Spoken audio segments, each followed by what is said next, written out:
விடுதலைக்கும் அடிப்படையாக இருக்கிற பகவத் ஐயா அவர்களே, என்னுடைய நீண்ட கால உள்ளத்துக்குள்ளே குடியிருக்கின்ற கவிஞர் புவியரசு அவர்களே, இங்கே ஏற்பாடு செஞ்சிருக்கின்ற மோகன் அவர்களே, என்னுடைய கதிர்முருகன் அவர்களே, நெஞ்சுக்கு நெருக்கமான நண்பர்களே, பெரிய மருத்துவர் வெள்ளைச்சாமி வந்து உட்கார்ந்திருக்கிறாரு, வெள்ளைச்சாமி அவர்களே,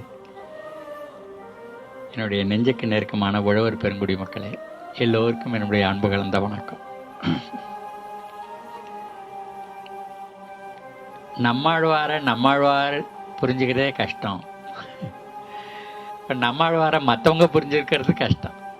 எல்லாம் வெவ்வேறு மாதிரி இருக்குது. ஆனால் கதிர்முருகன் சொன்ன விஷயங்களை வச்சுட்டு நான் மண்டையில் என்ன வச்சுட்டு வந்தேன்னா, இன்றைக்கி நம்ம அதிக நேரம் பேசக்கூடாது. நிறைய பேரை பேசணும்.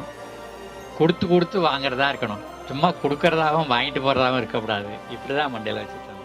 ரொம்ப பொறுக்கி எடுத்த தேர்வு செய்யப்பட்ட ஆட்கள் வர்றாங்கன்னு அவர் சொல்லியிருந்தார். சரி, அதை அப்படியே பயன்படுத்திடுவோம். ரெண்டாவது என்ன மண்டையில் ஓடி இருந்ததுன்னா, இன்றைக்கு இந்த நிகழ்ச்சி முடிகிற நேரத்தில் நம்ம ஒரு கூட்டம் ஆகிடணும், ஒரு சங்கம் ஆகிடணும். பின்னாடி நம்ம என்ன செய்ய போகிறோம்னு ஒரு வேலை திட்டத்தோடு இதை விட்டு கலைஞ்சு போகணும். அப்போ இன்றைய நிகழ்வு அப்படியா இருக்கணும். அதுக்கு வேண்டிய அடுத்தடுத்த ஏற்படுத்துறது நம்ம வேலையாக இருக்கணும். அந்த மனசோடு வந்தேன் நான். இது வந்து ஒரு நல்ல மலை வளச்சூழல். இதுக்கு ஏற்றாற் போல் இதை வந்து தியான மண்டபமாகவே உருவாக்கியிருக்கிறாங்க. கொண்டோனையும் பாருங்கள், அதிகம் செலவு இல்லாமல் செஞ்சுருக்கிறாங்க. கிடைக்கிற பொருள்களை வச்சுட்டு செஞ்சுருக்கிறாங்க. வெளிச்சம் உள்ளே வர்ற மாதிரி இருக்குது, காற்று உள்ளே வர்ற மாதிரி இருக்குது.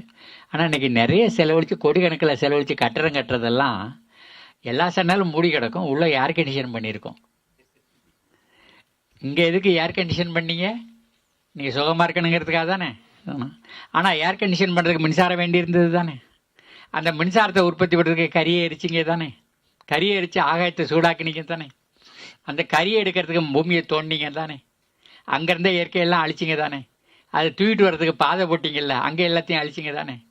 அதில் டீசலை ஊற்றி விட்டு அந்த ரயிலை ஓட்டினீங்க, அங்கே ஆகாயத்தை சூடாக்கினீங்க தானே. டீசல் எடுக்கிறதுக்கு அங்கே சுரங்கம் தோண்டிங்க தானே கடலில். அந்த கடல் தண்ணியெல்லாம் ஆசைப்படுத்தினீங்க தானே.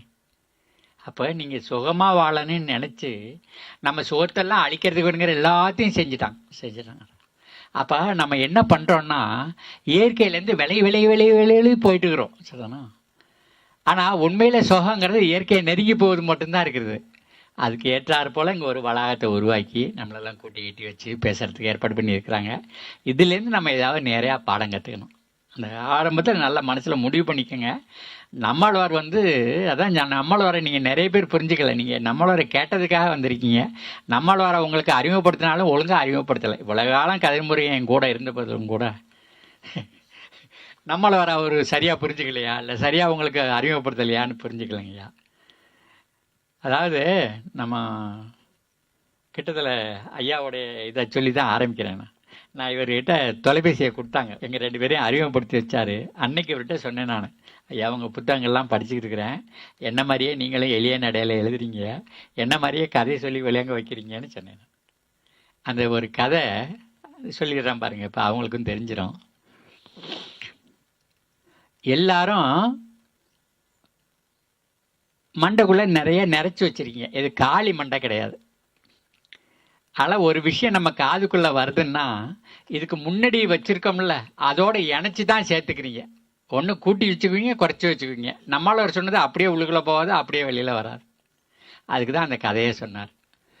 ஒரு விவசாயி 2 மாட்டை கட்டிட்டு உழுது பயிர் பண்ணியிருக்கிறான், விவசாயம் பண்ணியிருக்கிறான். தொடர்ந்து அவனோட அந்த மாடு வேலை செஞ்சுக்கிட்டே இருந்தது. மாட்டோட அவன் வேலை செஞ்சுக்கிட்டே இருந்தான். மாடுகள் இப்போ வயசாகிடுச்சு. இவன் நினச்சான், இது 2ஐயும் விற்றுன்னு கொஞ்சம் இளம் மாடாக ஒரு ஜோடி வாங்கிக்கலான்னு நினச்சான். அந்த மாடு விற்று கொடுக்குறவன் வாங்கி கொடுக்குறவன் இருக்கிறான்ல, அவங்கள்ட்ட செய்தியை சொன்னான். அவன் ஒவ்வொருத்தனையாக கூட்டிகிட்டு வந்து அவன் விலை கேட்குறான் பாருங்க. அது ரொம்ப படுமோசமாக இருக்குது. இதுக்கு இந்த விலைக்கு கொடுத்து விட்டு இன்னொரு ஜோடி வாங்க முடியாது. அதனால் இவன் வெறுப்பு கொடுக்க இல்லை.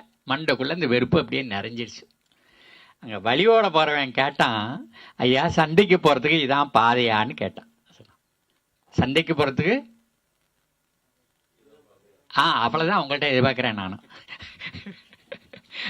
இதான் கொடுக்கறது வாங்கிறது ஐயா. அவன் என்ன சொன்னான், போங்கடா அயோக்கிய பயலுல, உங்களெல்லாம் தெரியும்டா எனக்கு, தவிட்டுக்கு பாதியாக கேட்குறீங்க மாட்டை, மாடெல்லாம் விலை கொடுக்குறல்லடா போங்கடான்னு. அதை வந்தவன் நினச்சிட்டான் ஏதோ காது சரியாக கேட்கல போல இருக்கு, நம்மோட்டு கேட்டால் அவர் ஒன்று சொல்கிறாருன்னு போய் வேற ஆள்கிட்ட கேட்டுக்கிட்டு போயிட்டான். இப்போ இவனுக்கு சோறு கொண்டுக்கிட்டு வர்றா அவன் மனைவி. அவன் மண்டைக்குள்ளே ஒன்று ஓடிக்கிட்டே இருக்குது. எத்தனை வருஷமாக இவருக்கு சமையல் பண்ணி போட்டாலும் ஒரு நாளாவது இந்த மனுஷன் வந்து வாய்க்கு ருசியாக இருக்குன்னு சொன்னது இல்லையே. அப்படி செஞ்சு தூக்கிட்டு வந்துட்டு இருக்கான்.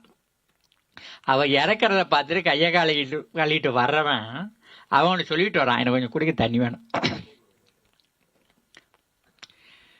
இந்த பயலு வரவன் போகிறவன் எல்லாம் இந்த மாட்டை வந்து அடிமாட்டு விலைக்கு கேட்குறாங்க. நான் கொடுக்கறலடா போங்கடான்னு சொல்லிட்டேன்னு சொல்கிறான். அவகாதுக்குள்ளே அது எப்படி போகுதுன்னா, உன்னை கல்யாணம் பண்ணிட்டு வந்து எத்தனை வருஷம் ஆச்சு, ஒரு நாளாவது எனக்கு வாய்க்கு ருசியாக செஞ்சு கொடுத்தியான்னு அவகாதுக்குள்ளே போயிடுச்சு. அவன் மூஞ்சியை உருன்னு வச்சுக்கிட்டு அந்த சோறகரெல்லாம் பரிமாறிட்டு பாத்திரத்தெல்லாம் கழுவிக்கிட்டு அவள் புறப்பட்டு வீட்டுக்கு போகிறான். அங்கே அவன் வாசப்படில் உட்காந்துருக்கா. 30 வயசு ஆயிடுச்சு, கல்யாணம் ஆகலை. அவள் என்ன நினச்சிருக்கிறா, நம்ம ஆய் எப்போ எத்தனை மாப்பிள்ளை வந்தாலும் அது சரியில்லை இது சரியில்லைன்னு குறை ஊற்றம்லாம் சொல்லி கல்யாணமே ஆகாமல் பண்ணிக்கிட்டு இருக்கா ஆளுங்களே. அந்த கவலையில் அவள் உட்காந்துருக்கா. போகிற ஆய் சொல்கிறா, உங்கள் அப்பன்னு சொல்கிறான், நீ உனக்கு கல்யாணம் பண்ணிட்டு வந்து எத்தனை வருஷம் ஆச்சு, ஒரு நாள் கூட என் வாய்க்கு ருசியாக செய்யலேன்னு உங்கள் அப்பன் குறைப்பட்டுக்கிறான்னா. அவள் சொன்னான், வர்ற மாப்பிள்ளையெல்லாம் அது சொத்தா இது சொல்லன்னு சொல்லி நீங்கள் தட்டி தட்டி கழிச்சுக்கிட்டீங்கன்னா நான் வாசப்பில் உட்காராமல் என்ன படி இருக்கிறதுன்னு கேட்டா. இப்போ உங்களுக்கு புரிஞ்சிருக்குன்னு நினைக்கிறேன். சரிதானா? இது ஐயா சொல்லி விளக்கி இருக்கிற கதை.